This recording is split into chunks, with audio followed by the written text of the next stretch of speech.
Hey y'all, I want to talk about this. So it's been my impression that folks believe I went off the rail on drugs or like I have just had a drug problem or something. So I'm going to talk about why I started consuming substances and when I stopped.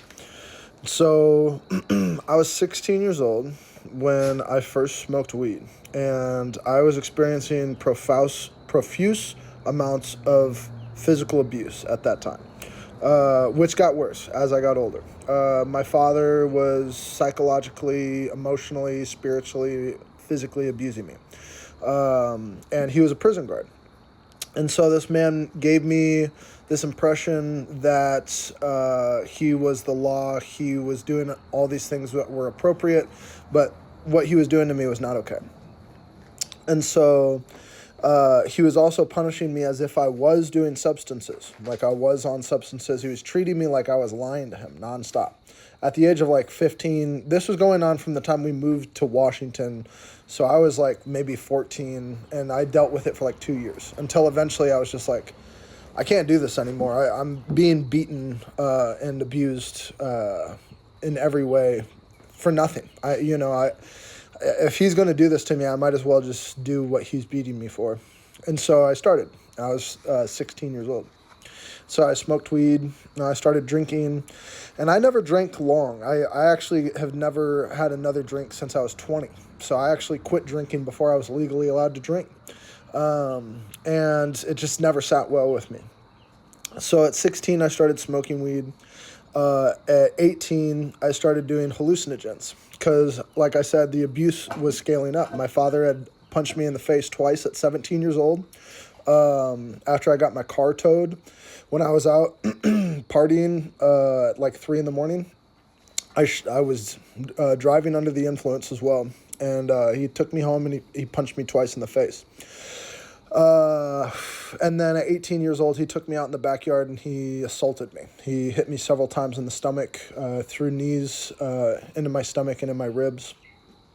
And so when I was 17, after I had been struck by my father in this way, which he had hit me in the face multiple times, but not like punches, They were hard enough, but they weren't like that. They weren't full force punches from a grown man at 17. So I said, I really don't know why I'm alive at this point. And so I started questioning my existence, and I started praying. I was always praying, but I prayed to God. I was like, I don't know why I'm going through this. I don't know why I'm being put through this. I just want to know what's going on.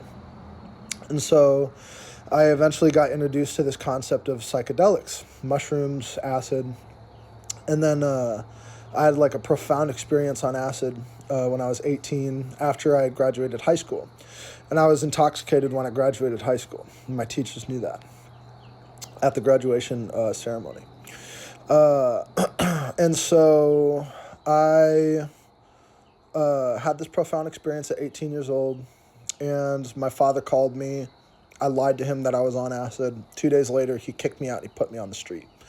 And I had two bags, and I was supposed to be going to college in like six weeks, maybe 7 weeks. And so I walked like multiple miles to my friend's house at like 2 in the morning, and then I started selling drugs. I started selling weed at first, and I did that from the time that I got kicked out of his house until just before I broke my pelvis at 20 years old. So I sold for maybe almost 18 months. And I started with weed, and then I got to college, and someone somehow got me Adderall that I could sell people because people were taking it in college.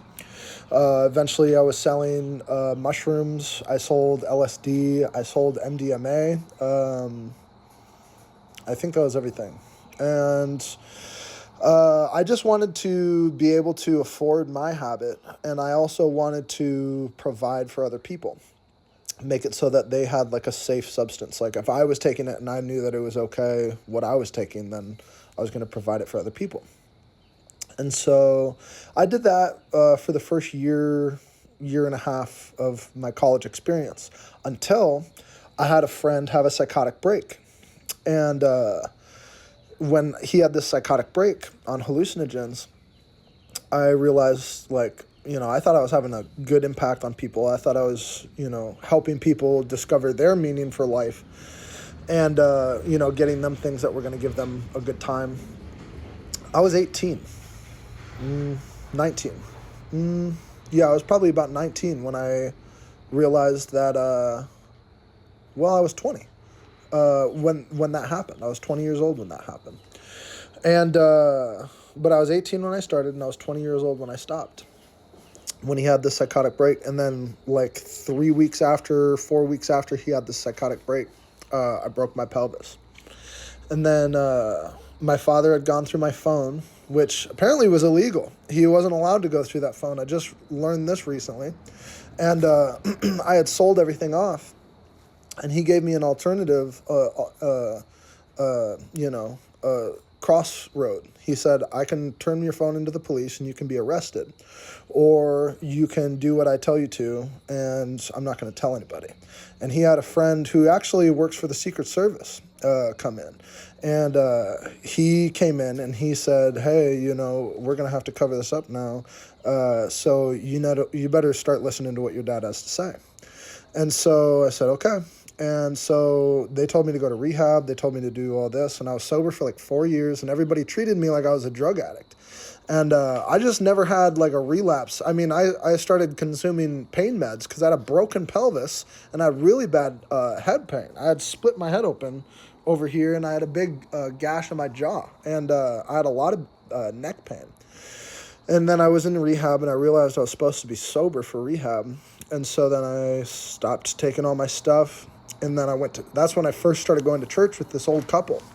And I never believed in Jesus even when I was going to church with these people. And I was in a wheelchair for 3 months. I was sober for 4 years. And then eventually, I was dating these people that just were not good for me. They weren't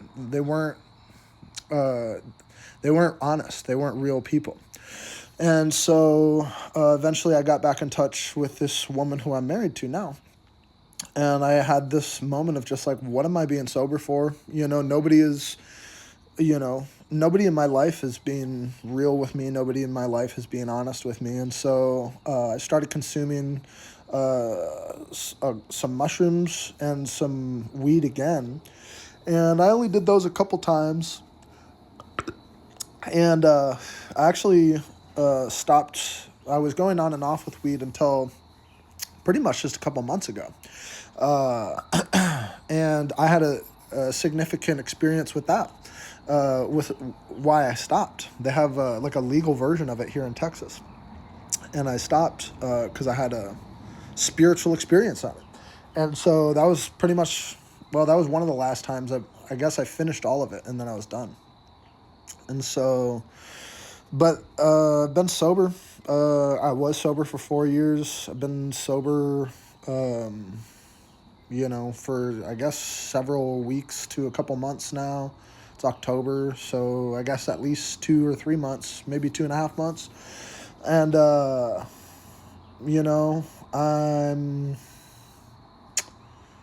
I am somebody who went through a lot in my childhood. And I started with just trying to figure out why I was alive, because my father was a federal employee who gave me this impression that all this abuse I was experiencing was appropriate. And he was tormenting me. And he said, and all of his colleagues, who they all work at a prison, said a person's upbringing has no effect on the way that they turn out. There's a lot of psychology. As a 29-year-old, I've come to find there's a lot of psychology that counteracts that statement. There's a direct correlation between the way that you're raised and the way that your life goes. So I want to put that out there. God bless y'all. I've got more to come, but this is just kind of the topic that was on my heart. So appreciate y'all, and I'll talk to you soon.